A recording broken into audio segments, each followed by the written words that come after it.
Hola, nuevamente juntos para un nuevo encuentro de Reavivados por su palabra, un programa mundial de la Iglesia Adventista del Séptimo Día que convoca a todas las personas sin distinción de credo a unirse, a sumarse en la lectura, en la reflexión diaria de la palabra de Dios. Todos los días meditamos en un capítulo de la Biblia.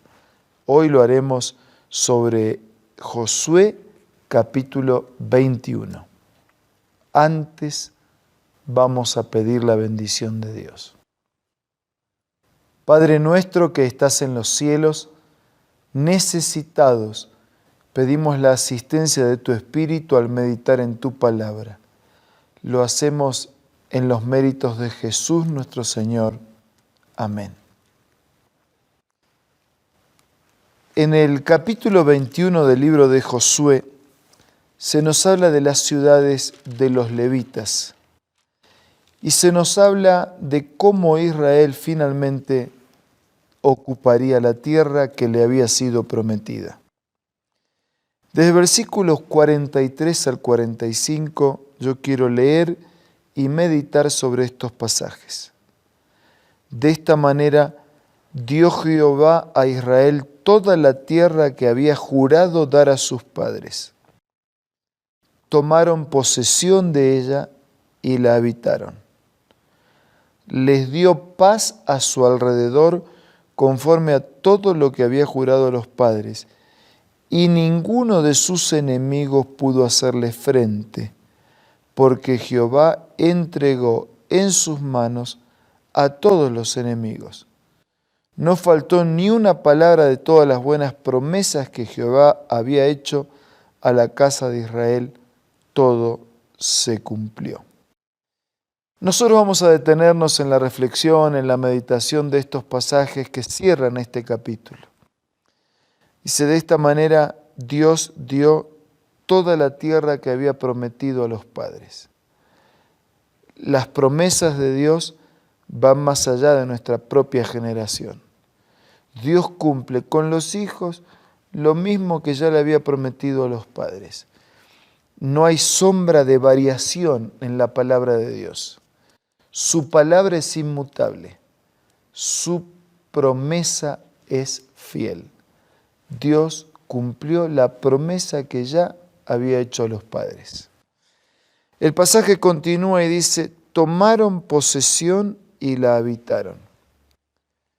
Cuando Dios promete, cumple. Y cuando Dios nos entrega lo que prometió, nosotros podemos disfrutar, tomar provisión de la promesa de Dios, apropiarnos de la promesa de Dios. Las promesas son para eso, para ser apropiadas, para ser disfrutadas, para ser recibidas, para ser canalizadas. La promesa de Dios no es teoría, no es una declamación retórica. La promesa de Dios es una excelente y brillante realidad. Lo que Dios prometió a los padres lo cumplió en los hijos. Y ellos tomaron la tierra, habitaron la tierra, tomaron posesión de la promesa de Dios. El versículo 44 dice, Jehová les dio paz a su alrededor conforme a lo que ya le había prometido a los padres. Les dio paz, porque para tener vida hay que convivir y nosotros necesitamos tener paz con Dios en nuestra relación con Él, de perdón y salvación, y necesitamos tener paz en nuestra convivencia con los demás. Vivir y convivir. La bendición de Dios encuentra también paz en su relacionamiento. Continúa el pasaje y dice, y ninguno de sus enemigos pudo hacerle frente porque Jehová entregó en sus manos a todos sus enemigos. No solamente les dio la tierra, no solamente la habitaron, la disfrutaron, la aprovecharon, se adueñaron de la tierra, sino que ningún enemigo pudo hacerle frente. Tuvieron paz porque se terminaron las guerras, las rencillas, las disputas, y porque los enemigos también habían sido entregados en las manos de los hijos de Dios. Cuando Dios nos da la victoria es completa. No solo nos da su gracia y fortaleza para sobrellevar las cargas, sino que también coloca los enemigos en nuestras manos. Yo no sé qué enemigos hay en tu vida. No me estoy refiriendo a los vecinos, que a veces también son enemigos. Me estoy refiriendo a situaciones de tu vida, una enfermedad, un miedo, una culpa, un fracaso, un pecado, una soledad. Tal vez haya enemigos en tu vida que atentan contra tu felicidad, salud y bienestar. Y Dios también quiere entregar esos enemigos en tus manos. El pasaje continúa. No faltó ni una palabra de todas las buenas promesas que Jehová había hecho en la casa de Israel. Todo se cumplió. Y yo quedo impresionado por estas palabras de Dios. No faltó una sola palabra de todas las promesas. Nosotros hablamos y no cumplimos. Los vecinos, un profesor, un religioso, un gobernante puede hablar y no cumplir. Puede fallar su promesa. Pero en la promesa de Dios no faltó una sola palabra. Lo habla en negativo. No faltó ninguna palabra de cumplir. Ahora lo habla en positivo. Todo se cumplió. Nada faltó. Todo se cumplió. Jesús lo iba a decir de otra manera en los evangelios. Él dijo, separados de mí, nada podéis hacer. Él dijo, el que cree en mí, todo le es posible. Nada faltó, todo se cumplió. Separados de Dios, nada podemos hacer. Con Él, todo nos es posible. Ahora pensemos en esto. ¿Será que todo lo que usted emprende en la vida lo emprende con Dios? Si nada podemos hacer, todo lo tenemos que emprender con Él. Con Él todo es posible. ¿Será que nosotros estamos permitiendo la intervención total y absoluta de Dios en todo lo que nosotros hacemos? Si Él cumple sus promesas, si ninguna de sus palabras falta, si es verdad que podemos apropiarnos de toda la promesa de Dios, entonces aquí lo único que está en discusión es hasta qué punto nosotros vamos a permitir la intervención de Dios. Si Dios es un Dios que cumple y cumple en todo y nada falla, lo único que está en discusión es cuánto del todo de la promesa de Dios nosotros nos apropiamos. Con una mano en el corazón. ¿Estamos confiando en toda la promesa de Dios? Con absoluta sinceridad en nuestro interior. ¿Estamos emprendiendo todo con la intervención de Dios? ¿Estamos permitiendo que Él de verdad esté presente en nuestra vida en todas las cosas? Permitir o no permitir, esa es la cuestión. Dejar que Dios gobierne tu vida o gobernarla solo. Ese es el asunto crucial a decidir. Yo hace mucho tiempo decidí permitir que Dios dirija mi vida. Y hoy le pido perdón por las veces que humanamente fragilizado me independicé de la promesa. Y vuelvo a Él, reconfirmando mi convicción de permitir que me dirija. Esto es Creer en sus Profetas y como siempre tenemos un momento especial, no solamente para recibir la palabra de Dios como un consejo inspirado, sino también lo que viene por medio del Espíritu Santo, que es conocido como el Espíritu de Profecía. Estamos con el pastor Bruno Razo, quien nos ampliará también cuál es el significado del Espíritu de la Profecía para quienes alguna vez no han escuchado una explicación que es tan importante. Bienvenido, pastor. Muchas gracias, Pastor Ever. Es una alegría estar juntos como siempre. Y también es una oportunidad que tenemos, ¿no?, de estudiar la Biblia y de profundizar el mensaje de la Biblia. Los escritos del Espíritu de Profecía son eso. Es un profundizar el mensaje de la Biblia. Como un telescopio, que cuando uno lo direcciona hacia el cielo, el telescopio no agrega estrellas. Lo que hace nos permite verlas mejor. Y los escritos del Espíritu de Profecía, que la Iglesia Adventista admite ese ministerio ejercido por Elena de White, no agregan verdades a la Biblia, no modifican la Biblia. Son conceptos que amplían, que ilustran, que comentan, para que podamos entender mejor y aplicar todo el mensaje de la Biblia a nuestra vida, vernos beneficiados por eso, aceptando y reconociendo la soberanía y el mandato de Dios. Gracias, pastor. Esto significa que, al igual que los profetas del Antiguo Testamento, los profetas bíblicos tenían consejos para situaciones específicas, Dios también dio consejos para la iglesia del tiempo del fin a través del ministerio de Elena White. Claro, Dios dio consejos a través de Elena de White que amplían, insisto, amplían, clarifican, profundizan, pero que no contradicen, no reemplazan, no distorsionan, ¿no? Porque a veces pueden aparecer profetas que Dios me dijo tal cosa, pero Dios no me va a decir algo diferente de lo que ya está escrito. Puede ampliar ese contenido, pero no contradecir el contenido. Y una de las pruebas en la Biblia aplicadas al verdadero profeta, porque hay profeta de parte de Dios, claro, y hay profeta que no es de parte de Dios. Jesús mismo dijo que en el último tiempo iban a venir falsos profetas. O sea que así como hay falsos, hay verdaderos, así como hay verdaderos, hay falsos. Y una de las pruebas, ¿no es cierto?, del verdadero profeta es que guarde relación con el resto de la Escritura.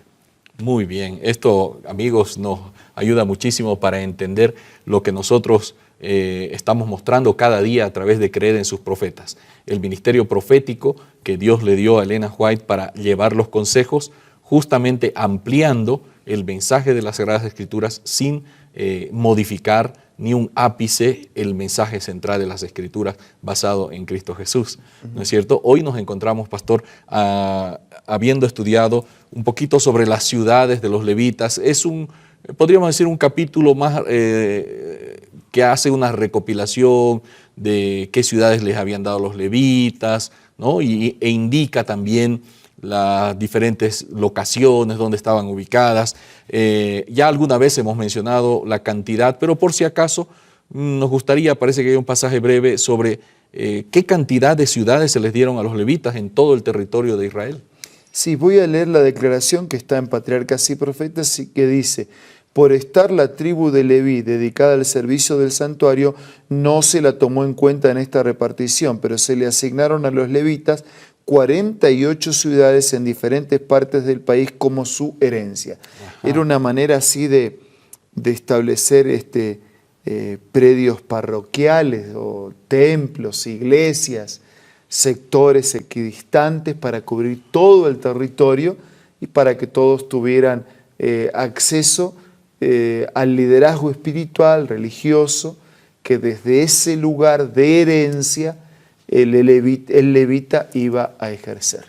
Eso quiere decir que era como una especie de repartición equitativa donde los levitas actuaban como siervos, digamos, de Dios, representantes de Dios, que aunque no estaban en el centro de la vida eclesiástica de Israel, ellos representaban a Dios en las diferentes comunidades, que eran como distritos pastorales donde había un siervo de Dios asignado a la enseñanza, al consejo, ¿no?, a la instrucción del pueblo de Dios. Claro, hubo un momento que de pronto eso estaba más centralizado en un solo lugar, ¿no? Claro. Pero hubo un momento que tuvo que descentralizarse porque el pueblo crecía, las geografías crecían, las distancias.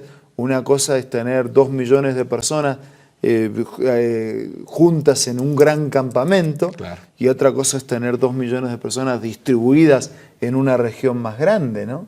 Entonces era necesario establecer, descentralizar para mantener ese liderazgo espiritual.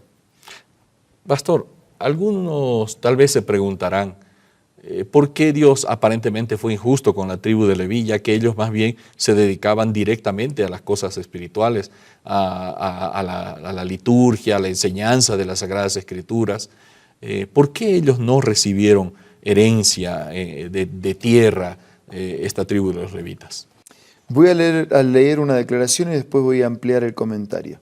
Dice, los levitas como ministros del santuario no recibieron tierras por herencia, moraban juntos en ciudades apartadas para su uso, y su sostén lo constituían las ofrendas y los diezmos dedicados al servicio de Dios. Eran los maestros del pueblo, huéspedes de todas sus fiestas y honrados por todas partes como siervos y representantes de Dios. Toda la nación recibió el mandato, ten cuidado de no desamparar al levita en todos tus días sobre la tierra, por lo cual Leví no tuvo parte ni heredad con sus hermanos. Jehová es su heredad, como Jehová tu Dios le dijo. La Biblia establece el sistema del diezmo. El sistema del diezmo tiene dos propósitos que están unidos, que en realidad es uno solo. Dios es el dueño de todo, de la vida, del universo, de todo, y también de los bienes materiales. Claro. La misma Biblia dice, invocando a Dios, mía es la plata, mío es el oro. Así que Dios no necesita de mi dinero, pero Dios me pide mi dinero, una parte de mi dinero, porque a través de esa parte yo reconozco que Él es el dueño y que yo soy un administrador. Dios me da todo, la salud, el trabajo, la inteligencia, y al obtener mi dinero, mis ganancias, y darle una parte de lo que Él me dio, el diezmo, o sea, la décima parte, estoy reconociendo que Él es el dueño y que yo soy el administrador de todo lo que Él me dio. Y Dios dice, eso demuestra mi aceptación de la soberanía. Claro. Pero ya que yo lo estoy dando para Dios, ¿y qué es Dios? Dios no necesita mi dinero. Claro. En realidad es para el representante de Dios, para el ministro de Dios, para que no se dediquen a otras cosas, para que se dediquen solamente a cuidar y atender las cosas y la iglesia de Dios y sean sostenidos por la iglesia. Ese doble propósito del diezmo es, reconozco quién Dios es y es utilizado para el mantenimiento y sostén del ministerio. Y nosotros somos mayordomos de los recursos, pero también somos mayordomos del tiempo. Claro. Por eso Dios me da todo el tiempo para mí, pero el sábado es para Él, la adoración especial en un culto, en la iglesia. Dios se reserva siempre una parte y a través de esa parte yo evidencio si actúo como dueño o actúo como administrador. Me llama la atención, pastor, que dice en la cita que usted nos ha referido, que los levitas además eran honrados en todo el pueblo, eran reconocidos como maestros de la ley, huéspedes en todas las festividades, ¿no? Y entonces se nota que en realidad la herencia que Dios les dio, podríamos decir, era moralmente mayor que la herencia de tierra que se le dio a las demás tribus. Sí, el papel del religioso era un papel muy importante. Entonces lo mismo pasa con la religión. Yo puedo no haber sido de ayuda y te enojas y te rebelas y te pones incrédulo. Claro. Yo daré cuenta a Dios porque te hice ese daño. Y tú también vas a dar cuenta a Dios porque utilizaste una excusa. Lo mío no era una excusa. Claro. Importante, amigos, realmente esto nos llama la atención a esa responsabilidad que tenemos. Retornamos, amigos, estamos ya para recibir un resumen de este importante capítulo y también pedir la bendición del Creador. Yo quería apelar a la sinceridad personal. Usted, yo, delante de Dios, lo que Dios pide, lo que Dios espera, sin excusas, sin segundas intenciones. Todos somos responsables y todos somos privilegiados. Hagamos uso de privilegio con un sentido supremo de responsabilidad. Es para nuestro propio bien. Ahora vamos a orar. Señor, te damos gracias porque podemos comparecer ante ti y poder percibir tu mensaje y decidir seguir tus enseñanzas. Por favor, bendícenos, por favor, asístenos con tu gracia, por favor, condúcenos con tu Espíritu. Bendice a todos nuestros amigos, te lo pido y te lo agradezco en el nombre de Jesús. Amén.